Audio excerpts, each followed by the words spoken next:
విజయసాయిరెడ్డి రెండు తెలుగు రాష్ట్రాల్లో కూడా పరిచయం అవసరం లేని పేరు. జగన్మోహన్ రెడ్డి అక్రమాస్తుల కేసు దగ్గర నుంచి కూడా వాస్తవానికి విజయసాయిరెడ్డి అనే వ్యక్తి రాజకీయ నాయకుడు కానే కాదు, చార్టెడ్ అకౌంట్.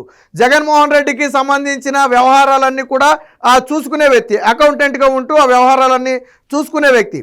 జగన్మోహన్ రెడ్డితో కలిసి జైలుకి వెళ్ళి వచ్చిన తర్వాత, జగన్మోహన్ రెడ్డి పార్టీ పెట్టిన తర్వాత ఆ రాజకీయ నేతగా మారాడు. కానీ ప్రత్యక్ష రాజకీయాల్లో విజయసాయిరెడ్డిని ప్రజలు తిరస్కరించారు. ఎందుకంటే మొట్టమొదటిసారిగా మొన్న 2024లో ఎంపీగా పోటీ చేస్తే ప్రజలు ఓడించారు.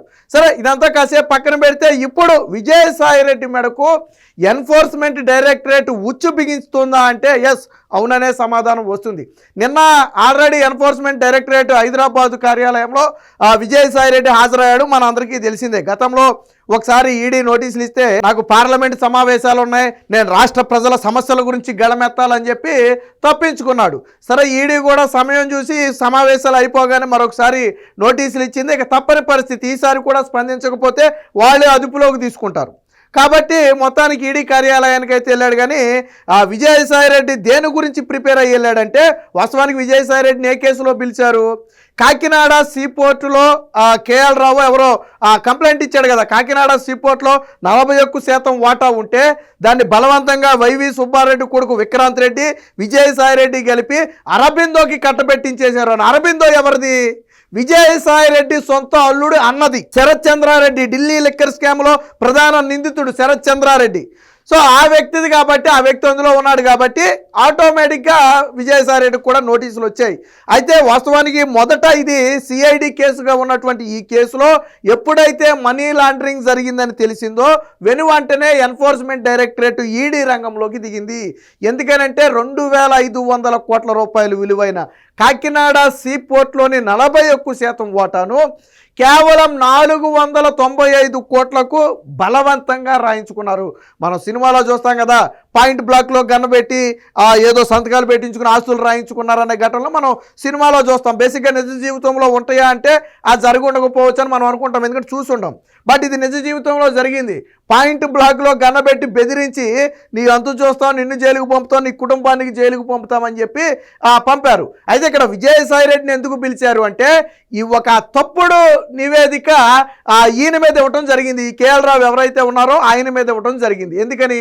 ఆయన వాస్తవానికి ప్రభుత్వానికి 980 కోట్ల రూపాయలు ట్యాక్స్ ఎగ్గొట్టాడు అని ఒక తప్పుడు కంపెనీ సంతానం అండ్ ఆడిట్ కంపెనీ ఇచ్చింది. ఎవరి ఆధ్వర్యంలో పనిచేస్తుంది సంతానం అండ్ ఆడిట్ కంపెనీ అంటే విజయసాయిరెడ్డి ఆధ్వర్యంలో పనిచేస్తుంది అనేది ప్రధాన ఆరోపణ. అంటే విజయసాయిరెడ్డి సిఫారసు మేరకు తమ మీద తప్పుడు నివేదిక ఇచ్చారు. దాంతోపాటు ఆయన ఇంకో కంప్లైంట్ కూడా ఇచ్చాడు బాధితుడు. ఏమని? విజయసాయిరెడ్డి మాకు ఫోన్ చేసి వైవి సుబ్బారెడ్డి కొడుకు విక్రాంత్ రెడ్డి హైదరాబాద్లోని పలానా ప్లేస్లో జూబ్లీ హిల్స్లోనే ఉంటాడు, ఆయన దగ్గరికి వెళ్ళి కలవండి, మీరు ఆయన చూసుకుంటాడు మొత్తం. అంటే వీళ్ళు అనుకున్నారు సరే కేసు వ్యవహారం గురించి ఏమైనా మాట్లాడతారేమో, ఈ తప్పుడు నివేదిక గురించి ఏమన్నా మాట్లాడతారేమో, మనల్ని ఏమన్నా ఒక కొట్టిన పడేస్తారేమో అని వాళ్ళు భావిస్తే ఏమన్నాడు తెలుసా? విక్రాంత్ రెడ్డి వెళ్ళిన తర్వాత జగన్మోహన్ రెడ్డి చెప్పాడు ఆ వాటాలు మొత్తం మాకు రాసేయండి, మేము ఎవరికి రాయమంటే మీరు వాళ్ళకి రాసేయాలన్నారు. ఒకసారి ఆళ్ళు కొంగ తిన్నారు. మేము వచ్చిన పని ఏంటి, మీరు చెప్పే పని ఏంటి, ఎంతకు రాయాలి, పోనీ ఏమన్నా దాని 2500 కోట్లు దాని మార్కెట్ విలువకు సరిపడగా ఇచ్చి కొనుక్కుంటున్నారంటే కేవలం 500 కోట్ల రూపాయల లోపే. కాకినాడ సీపోర్టే కాకుండా కాకినాడ సేజ్లో కూడా కొంత దావా 1100-1200 రూపాయలు విలువైనటువంటి షేర్లు ఉంటే కేవలం వాటిని 10 కోట్లకో 11 కోట్లకో కొట్టేశారట. సో అంటే మొత్తంగా 3000 కోట్ల రూపాయలకు పైగా విలువైన మొత్తాన్ని కూడా కేవలం 500 నుంచి 600 కోట్ల రూపాయలకే కొట్టేశారు. దీని మీద ఆయన కూటమి ప్రభుత్వం వచ్చిన తర్వాత కంప్లైంట్ ఇచ్చిన తర్వాత తీగలాగితే డొంక గదిలినట్టుగా మొత్తం వచ్చింది. ఇంకొకటి మాట కూడా చెప్పాడు. స్వయంగా విజయసాయిరెడ్డి దగ్గరికి విక్రాంత్ రెడ్డి ఈ బాధితులను తీసుకెళ్తే జగన్మోహన్ రెడ్డి ఒకటే మాట్లాడాడంట, విక్రాంత్ ఏది చెప్తే అది చేయండి అని చెప్పి వెళ్ళిపోయాడంట జగన్మోహన్ రెడ్డి. కనీసం వీళ్ళు ఏదో బాగా చెప్పుకుందాం అనుకున్నారు. సార్ దాని కాస్ట్ ఎక్కువ, వీళ్ళు మరీ 400-500 కోట్లు అంటున్నారు, మేము తీవ్రంగా నష్టపోతాం, పోనీ తీసుకుంటే తీసుకోండి, మాకు ఏదైనా న్యాయం చేసి తీసుకోండి అని వీళ్ళు చెప్దాం అనుకున్నారు. ఆ ఛాన్స్ ఇవ్వాల జగన్మోహన్ రెడ్డి. విక్రాంత్ రెడ్డి ఏది చెప్తే అది చేయండి అని చెప్పి వెళ్ళిపోయాడు. అంటే అర్థం ఏంటి? నేను విక్రాంత్ రెడ్డికి పని పురమాయించాను, విక్రాంత్ రెడ్డి ఏది చెప్తే మీరు అది చేయాల్సిందే, పైన ఉండేది నేను, పని చేయించేది విక్రాంత్ రెడ్డి, కాబట్టి మీరు నోరు మెదపడం కుదరదని ఇండైరెక్ట్గా వార్నింగ్ ఇచ్చినట్టు జగన్మోహన్ రెడ్డి.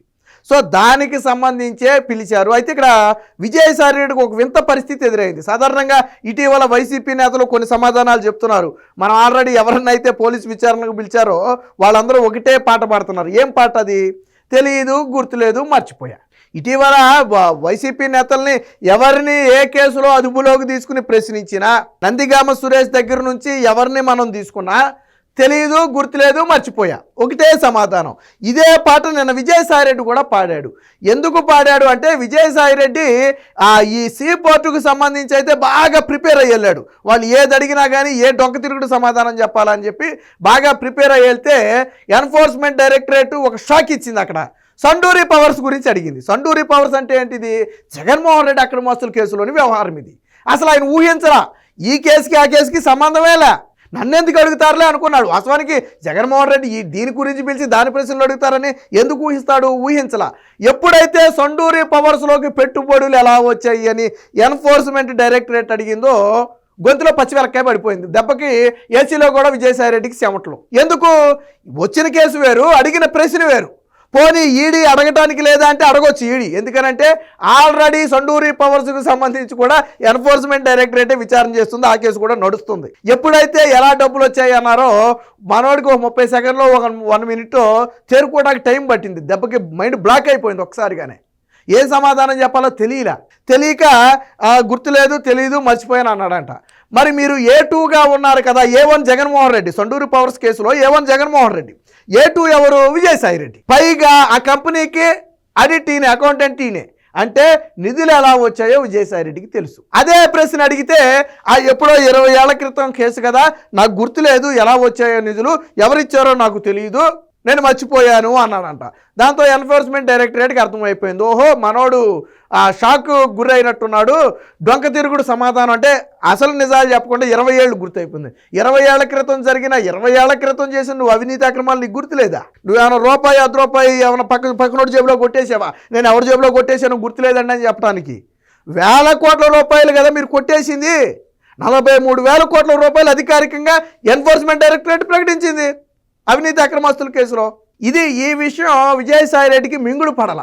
దీంతో విజయసాయి రెడ్డి బయటకు వచ్చాక కూడా బుర్రలో ఇదే ఉందేమో, మీడియాతో మాట్లాడుతూ ఏమంటాడు, నన్ను సండూరి పవర్స్ మీద పదే ప్రశ్నలు అడిగారు, సండూరి పవర్స్ మీద పదే ప్రశ్నలు అడిగారు అన్నారు. ఆ కేసు ఆల్రెడీ నువ్వు ఉన్నావు కదా, లేని కేసులో నిన్ను అడిగితే లేని కేసులో నన్ను ఎలా అడుగుతారని అడగొచ్చు. సో దీనికి సంబంధించి వార్త అయితే ఒకటి వచ్చింది, ఒకసారి చూద్దాం.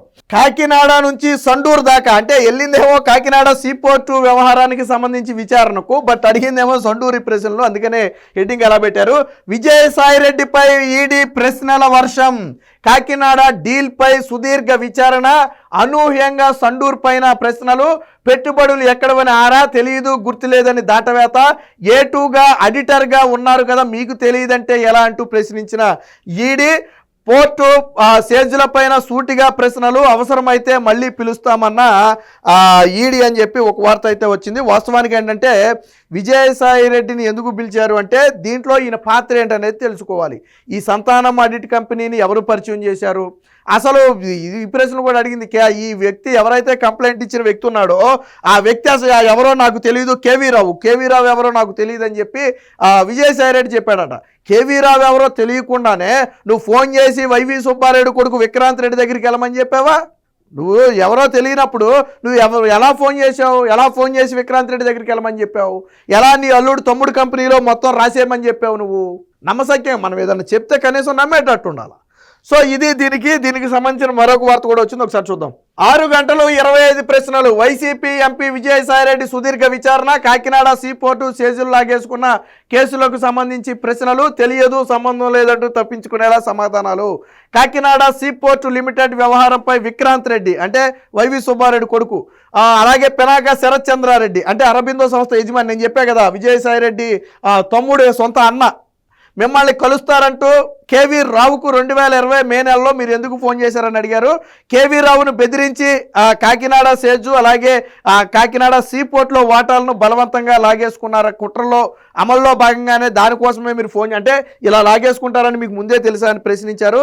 అలాగే కాకినాడ పోర్టుకు సంబంధించి ఫోరెన్సిక్ ఆడిట్ నిర్వహణ కోసం సీదరాండ సంతానంని మీరే రంగంలోకి దించారా, ఆ సంస్థకు మీరు నామినీ కదా అని చెప్పి ప్రశ్నించడం జరిగింది. అలాగే రాష్ట్ర ప్రభుత్వానికి 965 కోట్లు ఎగవేసినందుకు తొలుత ఆడిట్ నివేదికను సమర్పించిన శ్రీధరన్ సంతానం సంస్థ 41.12% వాటాలను అరబిందో సంస్థ పరం కాగానే ఎగవేత 9 కోట్లు అంటూ నివేదిక ఇవ్వటం వెనక మీరు ఉన్నారా అంటే ఇక్కడ విషయం ఏంటంటే మొదట 965 కోట్ల రూపాయలు గవర్నమెంట్కి ఎగ్గొట్టిందని నివేదిక ఇచ్చిన సంస్థే జగన్ ప్రభుత్వం హయాంలో కాకినాడ సీపోర్ట్ లిమిటెడ్ సేజ్లో 3,600 కోట్ల విలువైన వాటాలను కేఎల్ రావు నుంచి బలవంతంగా లాగేసుకున్న కేసులో ఇప్పటి వరకు ఈడీ ఇచ్చినటువంటి సంధించినటువంటి ప్రశ్నలు దాదాపు 25 ప్రశ్నల్లో 5 ప్రశ్నలకు కూడా సూటిగా అయితే విజయసాయిరెడ్డి సమాధానం చెప్పలేదు. కొన్ని ప్రశ్నలకు డొంక తిరుగుడు సమాధానాలు, కొన్ని గుర్తులేదని, కొన్ని ఏమో అసలు మీరు అడిగే ప్రశ్నకు నాకు సంబంధం లేదని రకరకాల కారణాలు చెప్పి అయితే తప్పించుకున్నట్టు తెలుస్తుంది. ఏది ఏమైనా